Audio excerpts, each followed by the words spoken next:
Boa noite. Oi, Dani. Boa noite, Tudo bem? tudo bom e Dani, você? me me perdoe, o atraso hoje. Acabou a gente tendo uma. Lembra que eu falei que eu ia estar em Campinas dando aula? Sim, E acabou mudando para online. Então eu fiquei das 8 da manhã às 14 direto. A gente foi almoçar só depois. Na verdade, ficamos até às 15, menina. Foram quase 7 horas direto na frente da tela. E aí eu falei, não, eu preciso focar em outro lugar, sabe? Eu precisava olhar o horizonte. E a gente saiu para caminhar. Quando eu vi o horário, eu me perdi na hora. Eu falei, não, vou sair correndo. Então, me perdoe a todos pelo atraso. Dani, principalmente para você, que a gente combinou de umas 15 para as 7 já fazer o teste. Você me perdoe, tá bom? imagina, fica tranquila. Então, eu vou antes da gente, né, devidas, peço desculpas antes de mais nada, e a gente agora, enquanto a gente vai esperando o pessoal entrar, que a gente acabou de entrar ao vivo, eu vou apresentando para ficar registrado aí a nossa live. Nós estamos fazendo a 26ª, 26º tema diferente, né, para comemorar o mês do fisioterapeuta do trabalho. A gente tem. Foi um evento que a gente imaginou fazer, na verdade foi a Adma que teve essa ideia brilhante de fazer a comemoração aí do mês do fisioterapeuta do trabalho com diferentes temas. E aí a gente é um grupo, né? Um grupo de WhatsApp que tem mais de 200, quase 250 pessoas, e a gente está ali convidando pessoas que têm uma expertise na área para dividir com a gente o conhecimento. E aí hoje a gente estamos na 26ª, estamos caminhando para as últimas lives. Essa provavelmente vai ser minha última live com vocês, depois eu vou só ser participante, só plateia. Hoje a gente está com a Daniela Lassans. É Lassans mesmo, assim que fala? Isso, Laçância, certinho. Então. É, e a gente vai falar sobre dinamometria ali no dia a dia do fisioterapeuta do trabalho, ou do ergonomista, né? Antes da gente começar diretamente algumas perguntas, como eu sempre falo, a gente não vou fazer um roteiro específico de perguntas, a gente vai fazer um bate-papo. E aí eu queria, na verdade, antes de mais nada, a gente falar um pouquinho da sua história, como é que você entrou na Física do Trabalho, qual foi o seu histórico, como que você chegou e onde você está agora, para a gente se situar e acompanhar a sua trajetória, como você chegou, né? Como você se encantou pela Física do Trabalho. Bom, boa noite a todos. Primeiramente, agradeço o convite, né, da Adma e de você estar participando desse evento. Eu acho que só agrega aí valores, né, a fisiotrabalho, a ergonomista. E vou contar um pouquinho da minha história, da minha trajetória. Eu sou fisioterapeuta formada já há 20 anos. E logo que eu me formei, eu fui fazer minha pós-graduação em ombro, cotovelo e mão, né, na Uhum. Unifesp, em São Paulo. E aí lá, muitas reabilitações, eu perguntava, o que que aconteceu? Ah, acidente de trabalho, né, tendinite, amputações graves. E eu já comecei a me encantar, né, por essa área. Eu tive sorte de ter dois professores, né, na Unicamp, eu formei na Unip, né, e eu já fazia estágio na Unicamp com o professor Marco e ele já tinha uma empresa de consultoria em ergonomia. Então, no meu Uhum. terceiro e quarto ano, eu fiz estágio com eles, né, com a Simone e com o Marco Antônio. E aí já comecei a atender no ambulatório da Unicamp, no SECOM. E aí eles já começou a me encantar na época da faculdade, o tema da ergonomia também, por Isso que eu ia conta falar, você já começou antes, né? Você teve essa oportunidade. dos Que não é todo mundo, professores, né? né? Exatamente. E aí, no 2003, eu voltei para Campinas, né, depois que eu terminei a pós, e já comecei a trabalhar com ergonomia, né, na empresa desses meus professores, né?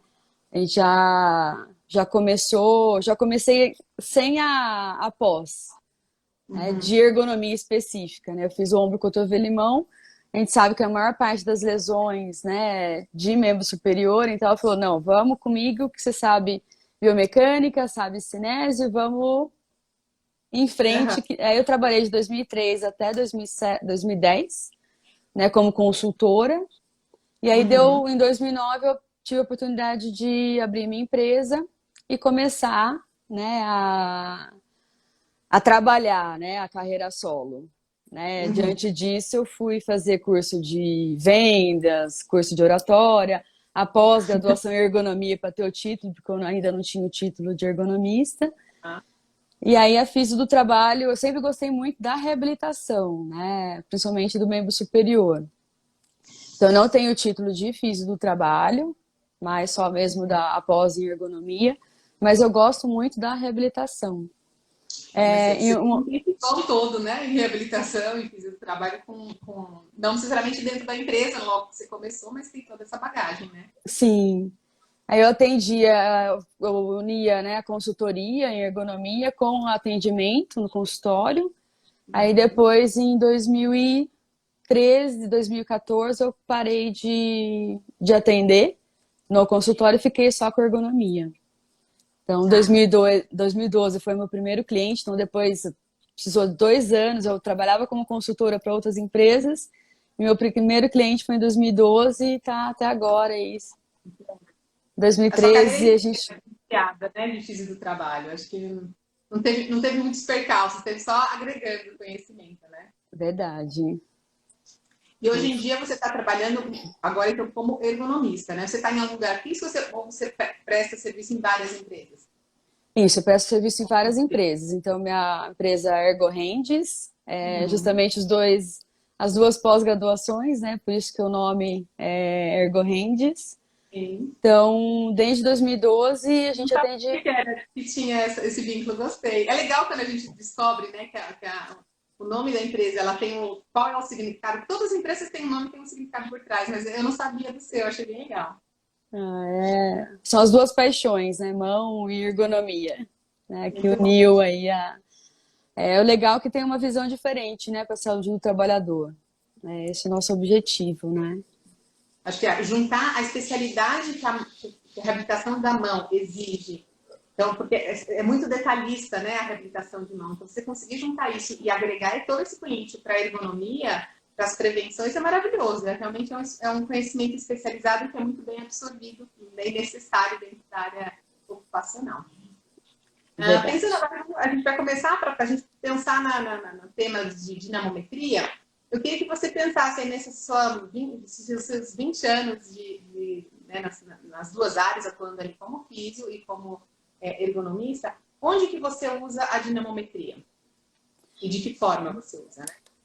Bom, a dinamometria ela pode ser usada em diferentes situações, né? Na análise ergonômica do trabalho é uma opção, né, da gente ter o dinamômetro, né, como diferencial de atendimento e fazer análise ergonômica do trabalho. A partir do momento que o trabalhador fala, eu tenho uma força segundo a escala de Borg, sempre a gente pergunta, né, qual que é a sua percepção do esforço, né, durante essa atividade? Aí, a partir da escala de Borg 5, a gente já começa a pensar em fazer a dinamometria para verificar quanto que de esforço está fazendo na atividade.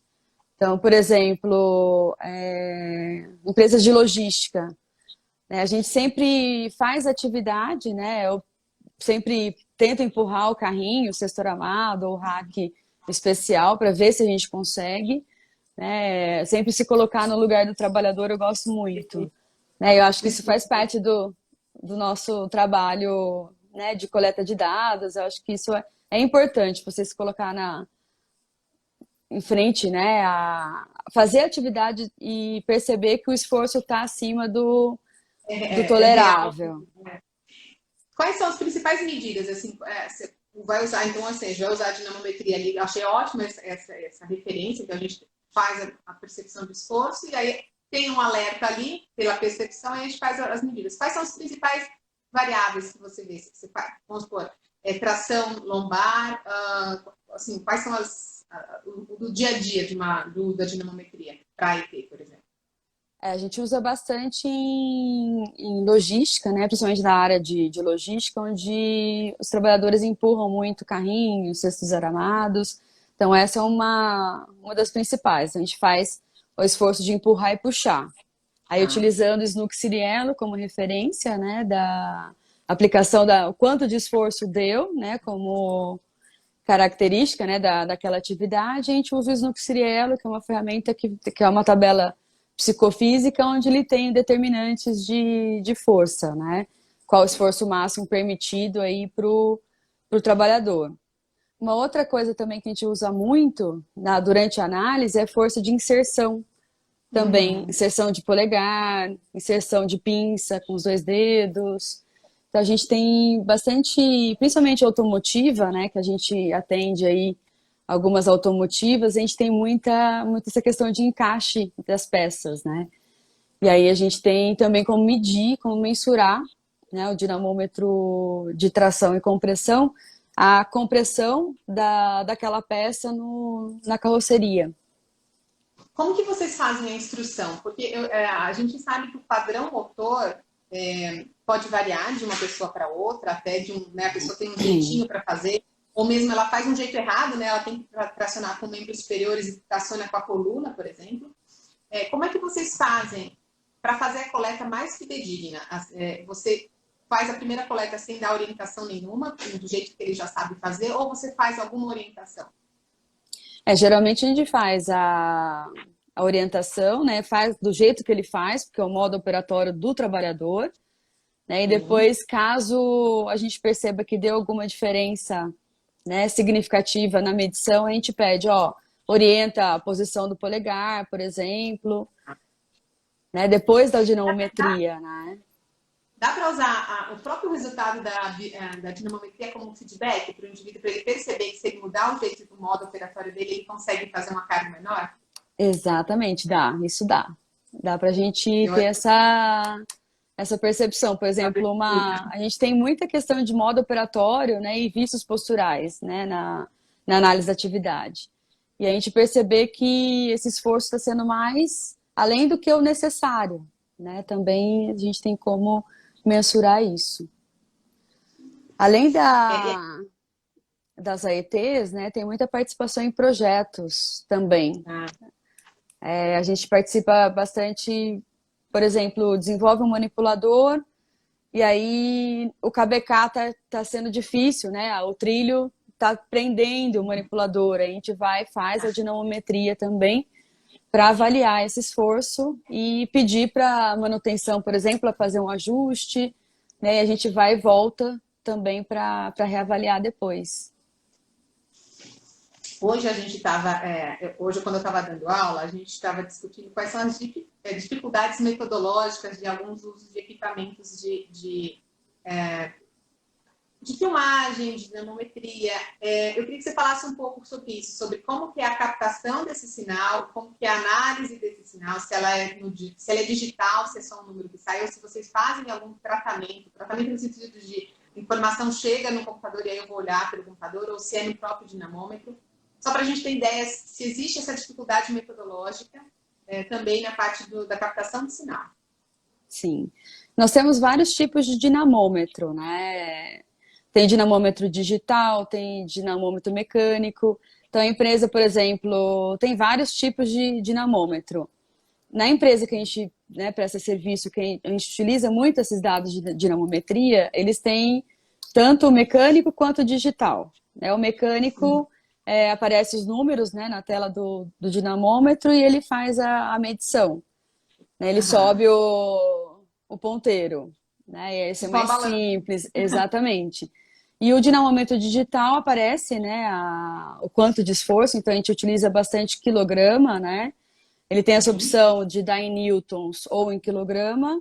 A gente utiliza bastante para não ter que fazer nenhuma inversão de valores, tal. Então a gente usa bastante o quilograma como mais palpável, né? A gente já faz uma conversão imediata ali de quantidade de força, é mais palpável a gente imaginar em quilos, né? E aí a coleta em si a gente faz pelo menos 5 medições, né? E aí se tem uma discrepância entre valor mínimo e máximo, a gente exclui 2 deles, então sempre tem uma variável que fique próximo, né? Não pode ter, por exemplo, eu vou empurrar um carrinho, dá 15 quilogramas força. Aí depois dá 30. Então aí dá uma diferença. Exatamente. Então a gente exclui esses valores, né, no mínimo e máximo, que deu ali a gente sempre tem que ter uma medição bem próximo uma da outra para ser o mais fidedigno, né? É porque até o próprio padrão, né? Se ele usa movimentos acessórios ali, ele vai naturalmente vai gerar o mais ou menos força, e já é um alerta de que o padrão motor, ali, modo operatório, tá diferente. A gente tem que verificar o que está acontecendo, né? Exatamente. E aí, Ali, pode. para a gente orientar, né, o trabalhador, muitas vezes ele puxa, né, e vai com a coluna, como você falou. Então, a gente orienta sempre, né, fazer o movimento devagar, não fazer uma tração muito rápida, porque isso também dá diferença, né, no resultado do dinamômetro. Então, essas orientações são fundamentais para a gente fazer uma coleta de dados, né, o mais fidedigno possível. E aí a gente faz a medição no dinamômetro, né, e faz a filmagem, né, dos resultados, anota, né, no nosso caderno. Era isso que eu ia falar. Se vocês cruzam a informação com alguma outra avaliação, por exemplo, a gente tem o dinamômetro, mas tem a filmagem, porque eu acho que isso ajuda também, né? Sim. A gente tem o feedback ali na hora, mas eu acho para confirmar depois se teve alguma diferença ou não. E no caso vamos supor, de uma ET, vocês fazem essas medições com todos os funcionários que fazem aquela atividade? Para vocês terem mais de uma?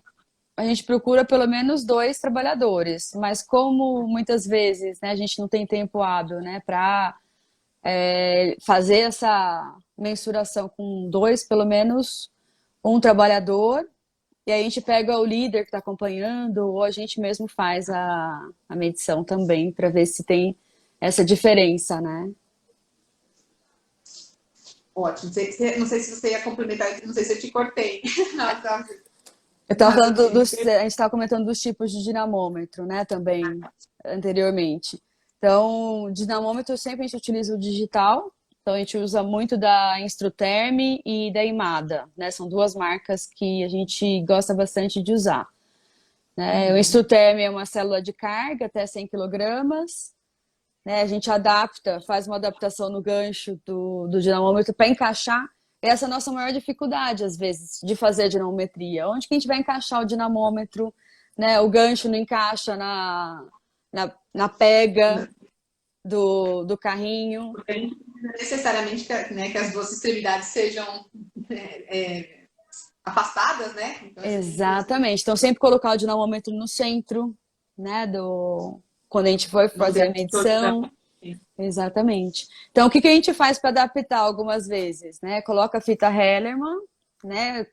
Para fixar bem ali o gancho, né? Do dinamômetro e faz atividade com essa adaptação, né? Porque no dia a dia da ergonomia a gente sabe que a gente tem algumas dificuldades, né? De coleta. Não, eu ia te fazer isso. Minha outra pergunta era quais eram as maiores dificuldades no uso da dinamometria, mas você já está exatamente pontuando quais são essas dificuldades no dia a dia de coleta, né? Para o trabalhador, acho que não faz muita diferença, né? Ele vai executar a tarefa dele. Então, acho que em termos para o trabalhador, acho que não faz. É realmente para a gente que vai fazer a coleta, né? Não tem tanta diferença para ele. Eu acho que é mais para a gente mesmo. Você tem um case em que você consegue exemplificar uma situação em que o uso da dinamometria foi fundamental para um ajuste de posto ou uma mudança no sistema de produção, que eu acho que é legal que a gente começar a ter ideia, quer dizer, ver na prática um uso não só para uma medição, porque a gente sabe da dinamometria para avaliação admissional, por exemplo, mas a ideia é como que a gente pode usar a dinamometria ali para realmente mudar a situação de trabalho. Você tem algum case para contar para a gente? Tenho sim. Aconteceu uma coisa interessante numa das empresas montadoras que a gente presta serviço. O pessoal da equipe de novos modelos solicitou a nossa presença junto com a liderança, né? O que estava acontecendo? Quando tem um modelo novo, né, de carro sendo implantado, as dificuldades começam a acontecer na produção, quando está começando a aumentar a produção, né? Então eles começam com lotes pequenos e depois vão aumentando a quantidade do lote.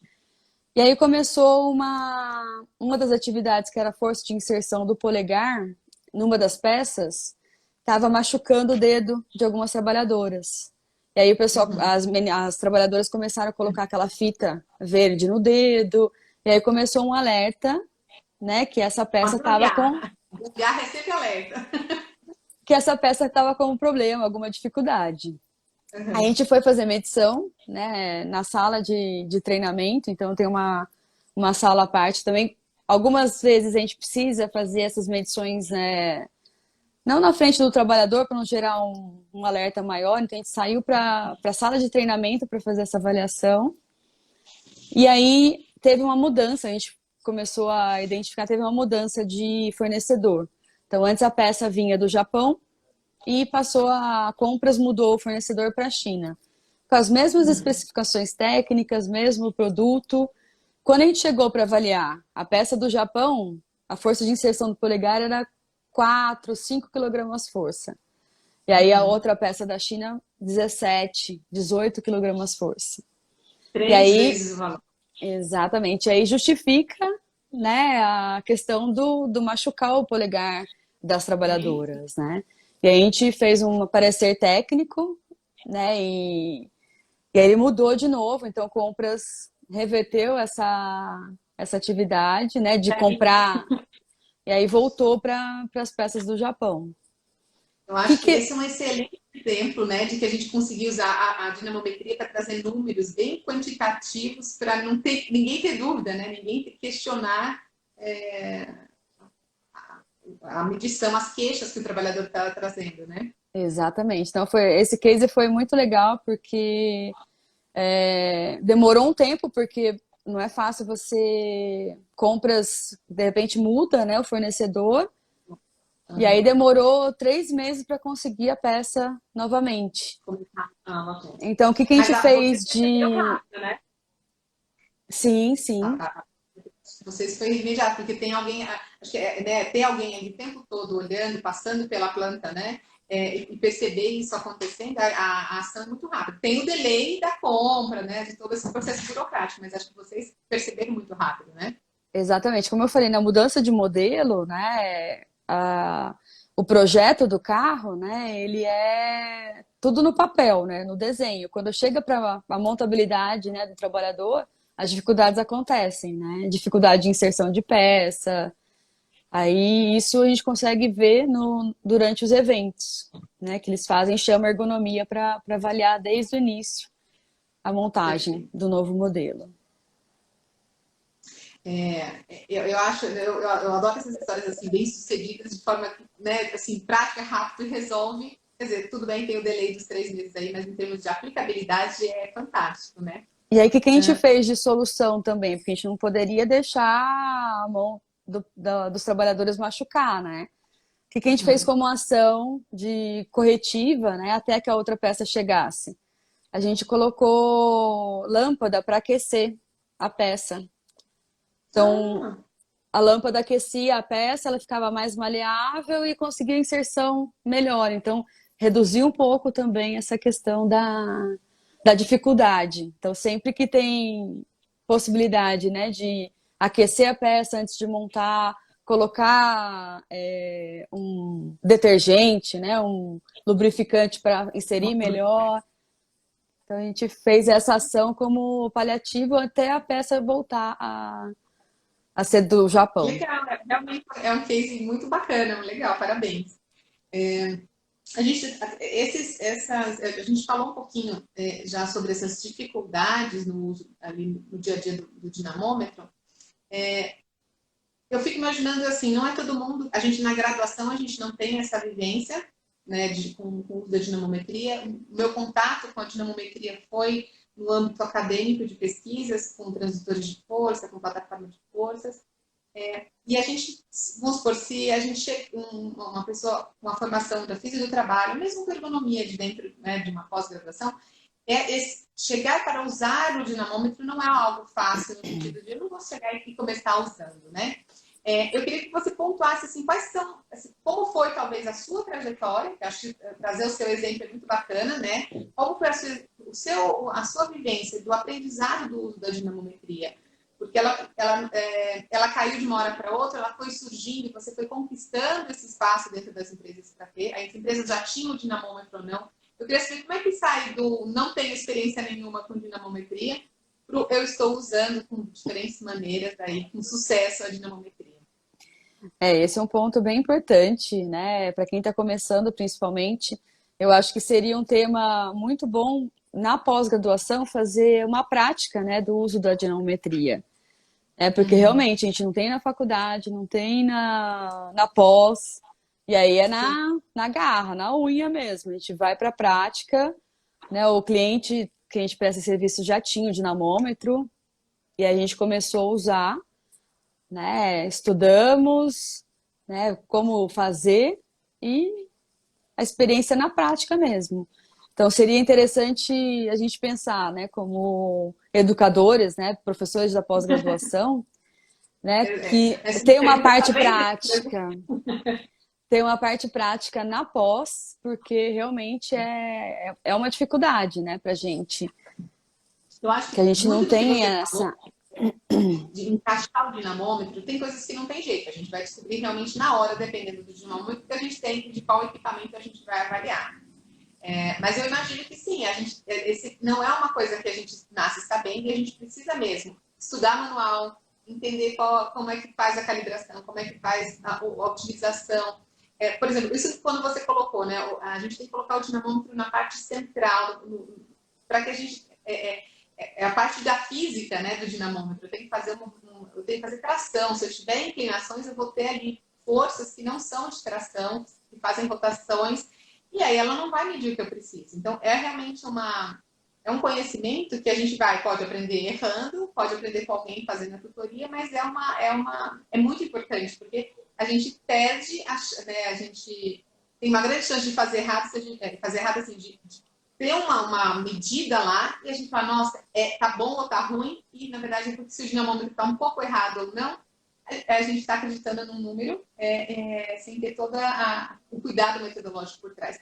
Eu falo muito isso porque a gente sabe, parece tão fácil, né? A gente coloca transitor de força, faz o movimento, tá lá o número, tá certo ou tá errado, né? E a preocupação, eu vejo muitas pessoas se preocupando com tabela. Qual é o valor de referência? Tudo Uhum. bem, o valor de referência a gente acha. Uma vez que a gente tem uma tabela de valor de referência, ok, ela tá ali. Ela foi, né, tem estudos baseados nela, mas o problema não é você ter essa referência, é você saber utilizar na hora H, né, no ambiente de trabalho. Exatamente. Tem muitas dúvidas, né, em relação a isso. Ah, mas qual referência? Exatamente isso que você falou. Qual que é o parâmetro mínimo, máximo? Né? Como que a gente sabe isso? Né? Tem vários autores que falam, né?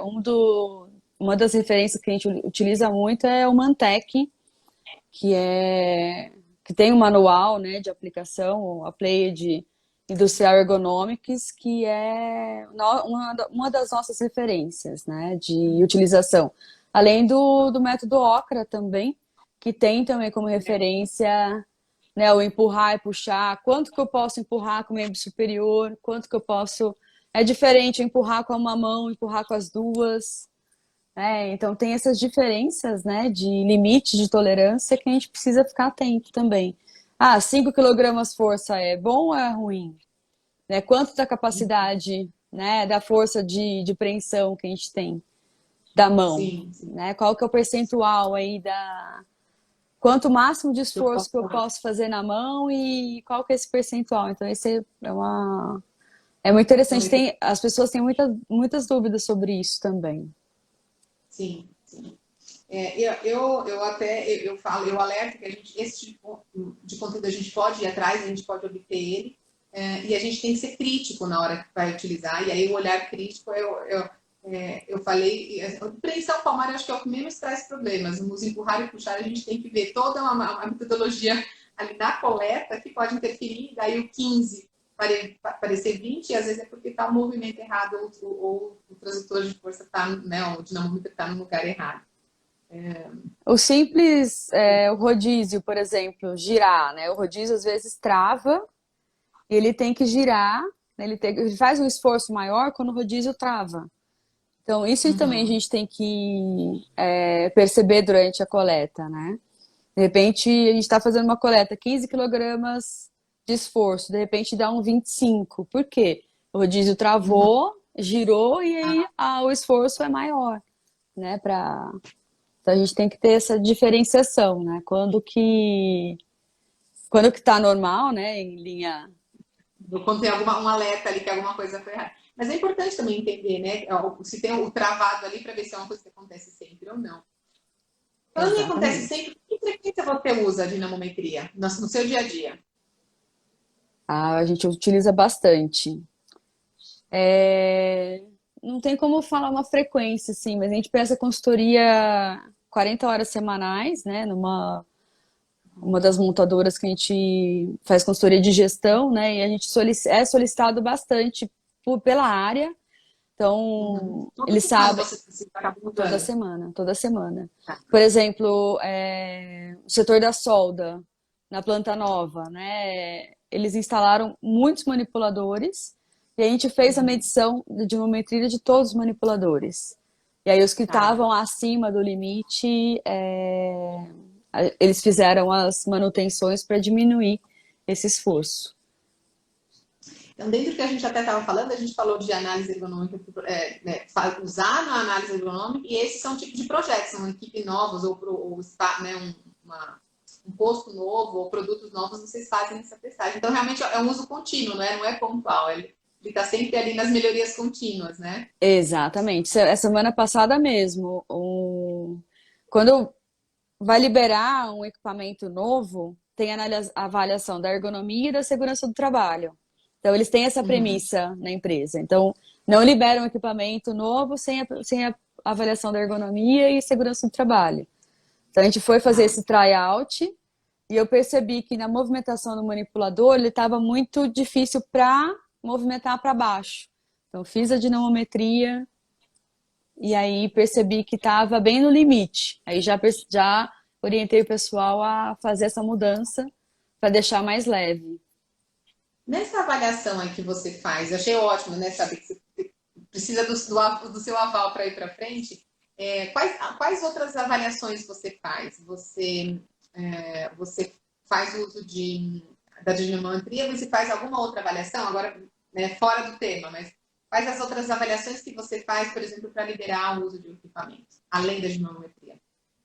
A gente faz toda a análise, né, da atividade em si, mesmo que o equipamento não esteja, né, em uso ainda. A gente faz as simulações para perceber o mais próximo da atividade real possível. A gente faz uma Uhum. análise da atividade mesmo, ver o funcionamento da Muito máquina, bom. equipamento, áreas de alcance, alturas. Então, a gente Legal. faz uma análise completa Então, e poderia. aí sugere os pontos de melhoria. Por exemplo, uma esteira, a altura da esteira tá mais baixa, a gente pede para elevar. A área de Ah, alcance também aproximar. A gente faz toda essa parte de avaliação macro mesmo, como se a atividade fosse o mais real, próximo do real possível.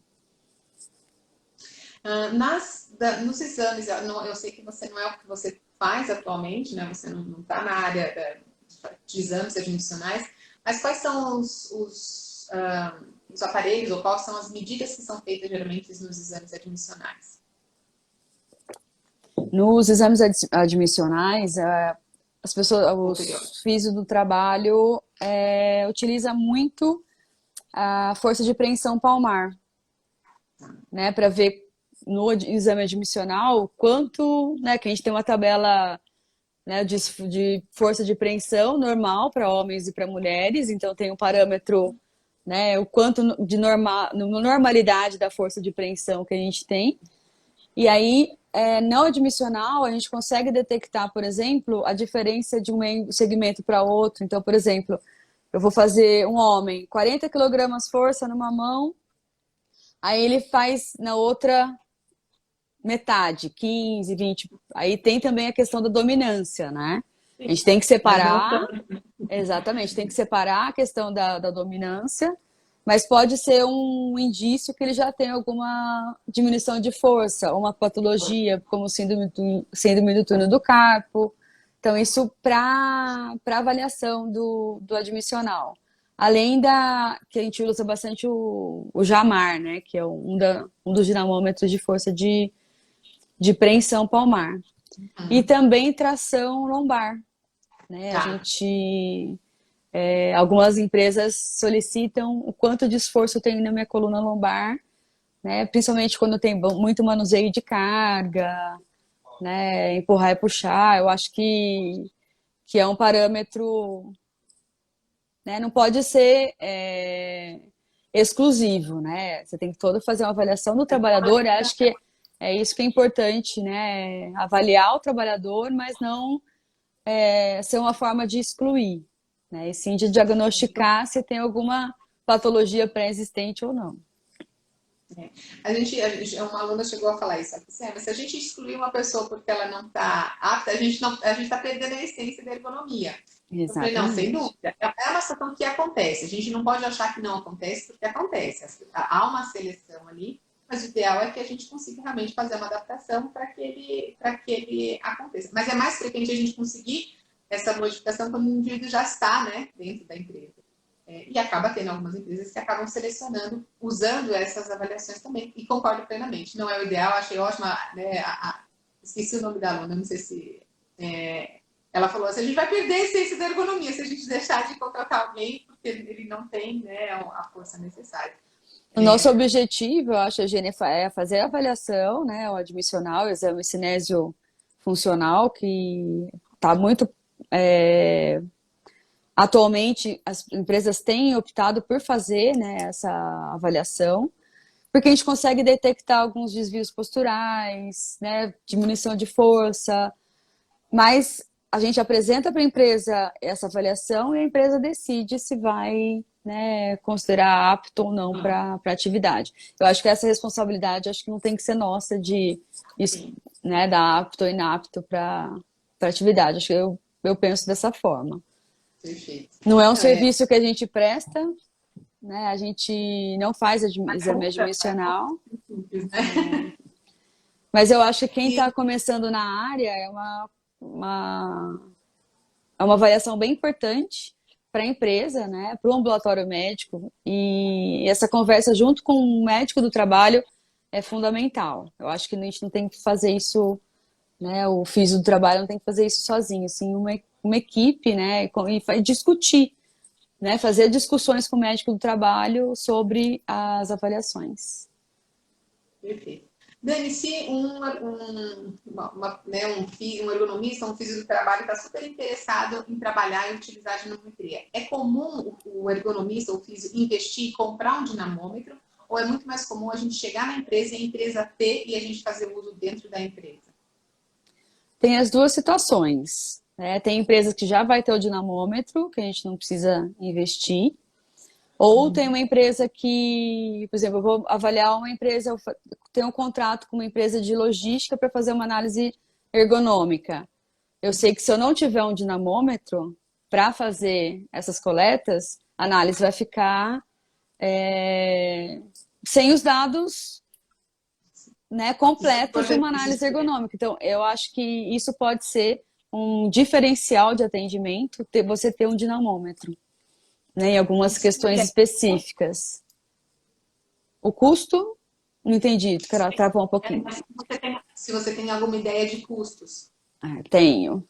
Eles variam aí de 3 mil até 6 mil reais. Então, depende da marca, depende da quantidade de carga. Então, por exemplo, tem dinamômetro que vai até 50 quilogramas, outros até 100. Então, a quantidade de quilogramas, né, da célula de carga isso vai aumentando o custo do equipamento. Então, por exemplo, tem dinamômetros que avaliam até 5 quilogramas, aí 20, 50, 100. Então, esses dinamômetros, o custo, né, vai variar de acordo com a quantidade de carga da célula que você vai querer. Que eu acho que aí até de 50 a 100 quilogramas, eu acho que é um bom tamanho. E falando assim, uma vez eu fiz uma avaliação de retirada de rack dentro do caminhão. Eles eram empilhados um em cima do outro e deu 84 quilogramas de esforço. Ou seja, eles precisavam de retirar o rack em 2 pessoas para conseguir tirar do caminhão. E aí a gente também a empresa investiu em equipamento com o Master Moving para conseguir retirar o rack do caminhão. Dani, 2 perguntas. Uma é se existe diferença na sensibilidade dos dinamômetros. Eu estou perguntando isso porque eu não sei, nesses que a gente usa para ocupacional, se tem essa diferença. Eu sei que, por exemplo, quando eu trabalhava com células de carga, às vezes a gente tinha um transdutor de força que ele tinha uma escala maior, e lá ele chegava a 100 quilos, mas a sensibilidade dele é menor. Então, sei lá, ele andava de 1 em 1 quilo. Quando a gente tinha um transdutor de força que ia só até 15, mas a sensibilidade dele era muito maior, muito mais fina, ele era muito mais refinada, né? Era como comparar uma balança com a balança de comida, né? De cozinha. A gente tem ali uma sensibilidade maior, porque dependendo do que a gente precisa, a gente precisava de uma sensibilidade muito fina. No nosso caso lá, a gente era para ver força de reflexos, então assim, era realmente muito pequenininha, tinha que ser muito sensível. Tem essa diferença, ou esse fundo de escala dos dinamômetros no dia a dia aí da ocupacional, ele vai a 50 ou 100, mas a escala, a sensibilidade dele é semelhante? Por exemplo, Eu não vejo médico. diferença na questão da sensibilidade em si, né? O de 50 e o de 100. Tem alguns Isso. dinamômetros, por exemplo, da Imada, que a gente utiliza bastante para força de inserção. Ele é mais preciso do que o da Instruterm, que é uma célula de carga mais robusta. Então, ele vai até 50 quilogramas e o outro dinamômetro vai até 100. Então, a gente prefere porque a ponteira, né, que faz esse cálculo, né, de força de inserção do polegar, Uhum. ela é mais sensível do que o outro de 100, até que vai até 100, né? Isso também tem diferença, porque os dinamômetros vêm também com gancho, ponteira para você colocar para medir, né? Então, o gancho para tração, aí a ponteira para compressão. Então, a gente tem essa diferença, assim, a gente percebe essa diferença em relação aos diferentes dinamômetros. Tá. Porque eu pensei, sabe assim, por exemplo, ter uma célula de carga que mede de 100 em 100 gramas, ou de 200 em 200, ou de meio em meio quilo. Então, talvez, pode ser que para a parte de preensão, vamos supor, de polegar, faça a diferença, 100 Sim. gramas faça a diferença, e para tração lombar não faz a menor diferença. Por isso que eu te perguntei se tinha se a gente percebia isso nos dinamômetros. Antes de eu ler essa pergunta que o colega colocou, queria saber se as empresas têm o costume de, já quando vai pedir um orçamento, pedir as medições com dinamometria. Não, Eles não não, têm não essa tem, acho que não noção. tem eles não têm essa informação, né? Eu acho que faz parte do dia a dia do ergonomista, né? Uhum. Esse diferencial aí de atendimento, porque a gente precisa quantificar, né? As empresas querem a quantificação, né? Uhum. Então, teve uma pergunta mais para cima também, quais tabelas e referências que a gente utiliza? Eu ia falar que eu vou colocar depois que a gente postar. Foi bom você ter falado. O que eu vou colocar é depois que eu postar. Não sei se eu não vou conseguir colocar agora, mas assim que eu postar nesse mesmo link, então salvem aí o link. Daí eu vou postar quais são as referências que a Dani passou, a tabela do Opera. Eu consigo colocar depois nos comentários, tá bom? Para quem perguntou. Legal. Ah, e deixa eu ler um outro. Então é responsabilidade minha de colocar, tá bom, gente? Anotem aí. Uma pergunta foi um comentário, né? Aceitar um candidato que nos testes funcionais não tem força suficiente é um passivo para a empresa, pois já colocaria um trabalhador em tarefa que exige uma determinada capacidade. Tá. Então, a gente tem ali a gente tem situações éticas, a gente tem situações jurídicas que estão sempre envolvidas.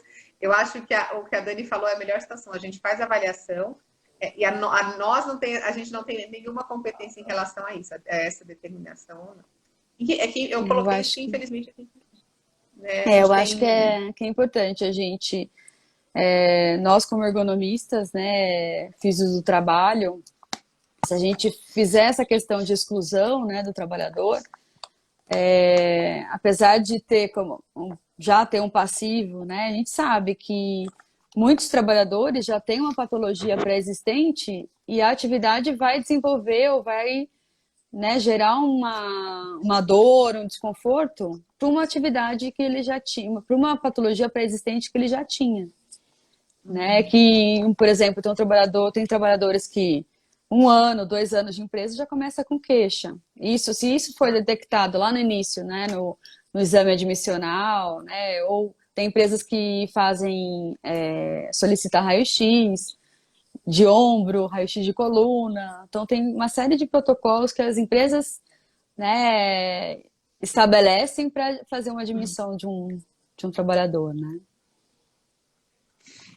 Muito bem. Eu acho assim, eu aprendi muito com você, Dani. Acho que você deu dicas maravilhosas desse mundo, desse universo. Vou tentar trazer para a prática das minhas aulas, ver se eu consigo fazer algum Boa! dinamômetro, aumentar essa vivência para os alunos. Como dizem, treino é treino, jogo é jogo, é diferente, mas é alguma experiência, né, Dani? A gente às vezes Exatamente. viver. Uma coisa que eu queria, na verdade, eu tenho perguntado para todas as pessoas que eu tenho aprendido aqui com as lives, olhando para a sua carreira profissional tão rica, tão linda, né? Assim, com o tema, né, ocupacional está desde o começo aí na sua jornada. E eu falo, nossa, 20 e poucos anos, né, Tânia? Você está aí na profissão. O que atualmente você continua ativa na profissão? O que atualmente tem feito você brilhar os olhos na área ocupacional, na sua área de trabalho?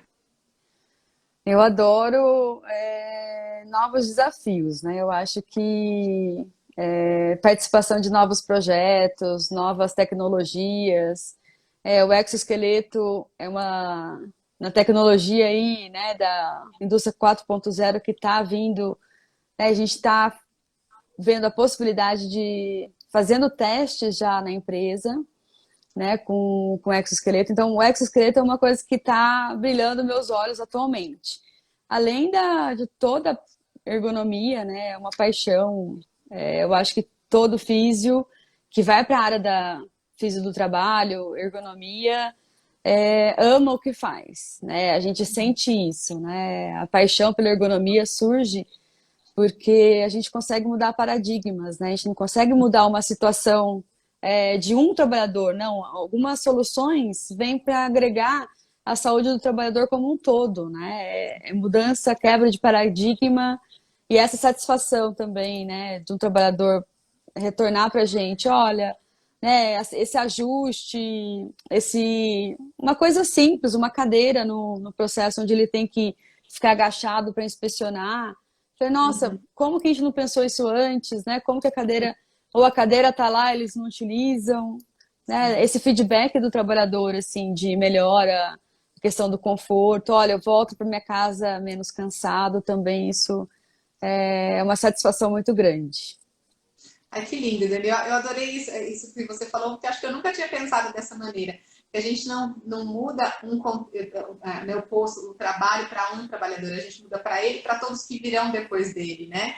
Eu nunca tinha pensado nisso. Muito lindo, muito, muito bom, muito inspirador. Eu acho que a intenção das nossas lives é exatamente essa, é inspirar pessoas. Eu acho que a gente tem vindo as pessoas que não estão assistindo agora, estão assistindo gravadas, a gente está tendo feedback depois das pessoas que estão vendo gravadas. Então, as pessoas estão se inspirando com as lives. Eu acho que a sua live vai ser uma live muito inspiradora, porque eu acho que a dinamometria é algo que realmente é um diferencial para o ergonomista. É um plus que ele pode dar na análise, na interpretação, nas medições. Você deu um exemplo de um case, de uma ação imediata de vocês, uma percepção ali, e que uma avaliação rápida com a dinamometria conseguiu identificar um problema, já pegar uma solução. Eu acho que assim, você está de parabéns, você conseguiu trazer toda essa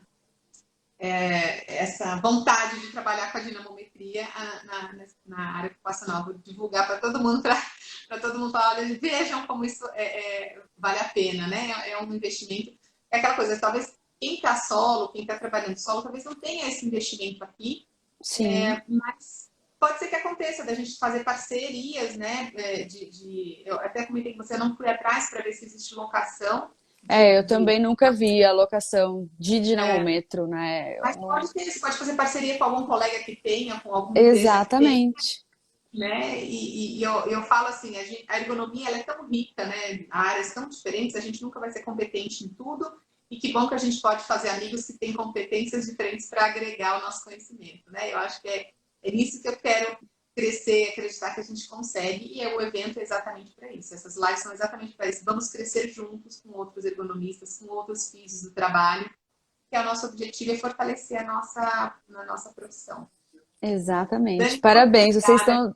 Vocês estão de parabéns pelo projeto. Eugênia, olha, tá sendo inspiradora mesmo. Tenho assistido várias, assim, todo dia, 7 horas da noite. E pelo menos, se eu não consigo entrar às 7, 7h30, eu consigo entrar e já Dá acompanho um uma ligada. pouquinho. E é isso aí. Eu acredito que compartilhar conhecimento, a gente cresce muito mais também, né? Eu não acredito que, né, que exista concorrência. Toda empresa, né, todo profissional da ergonomia, da fisiotrabalho, ele tem o seu diferencial, o seu e que É, precisa, assim, agregar valores a toda a área, né, da ergonomia. Eu acho que a troca de conhecimento é muito bacana. E vocês estão fazendo um projeto maravilhoso aí, que está é. inspirando, com certeza, futuros profissionais da física do trabalho aí para essa área, né, da ergonomia, que é E vamos muito... ficar aí. A vantagem da tecnologia é que com uma facilidade ímpar a gente consegue ficar, salvar e ter aí que fica. São esses bate-papos enriquecedores aqui, eles vão ficar e a gente vai continuar tendo acesso, isso é muito bom. E Eu não pode agradeço a... parar por aí. Tem que ter Olha, vários eu não outros sei se projetos julho com ou engenheiro do agosto, uma outra. trabalho, É, com engenharia do é. trabalho, com engenharia de Eu quero, projetos. eu quero fazer, eu já anotei lá do grupo quem são os profissionais que estão na área ocupacional e não são físicos, não são educadores físicos. A gente vai, na verdade, a gente vai fazer, acho que uma só de educador físico, depois em setembro, que é, né, o mês que comemora do educador físico, e eu quero fazer um mix, pegar arquiteto, psicólogo, TO, engenheiros. Nossa, eu tô louca para fazer essas entrevistas e a gente vai ver se vai fazer em julho, ou se a gente vai dar uma pausa depois de 30 dias insanos, a gente faz uma pausa em julho e aí em agosto a gente volta. Eu com certeza vou fazer com profissionais de diferentes áreas. Eu estou super empenhada em fazer. Já tenho a minha listinha lá. E a gente só vai fazer uma Legal, pausa, 30 dias corridos. legal. Agradeço ao pessoal que esteve aqui com a gente, que interagiram, que deram um alôzinho aí no chat. Dani, muito obrigada. Mais uma vez, desculpa pelo atraso. Eu me atrasei no meu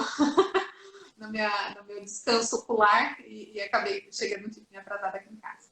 Tá bom? Mas foi ótimo, acho que deu tempo da gente. Eu atrasei 3, 4 minutinhos para entrar, mas deu tempo da gente fazer e concluir a nossa live com sucesso.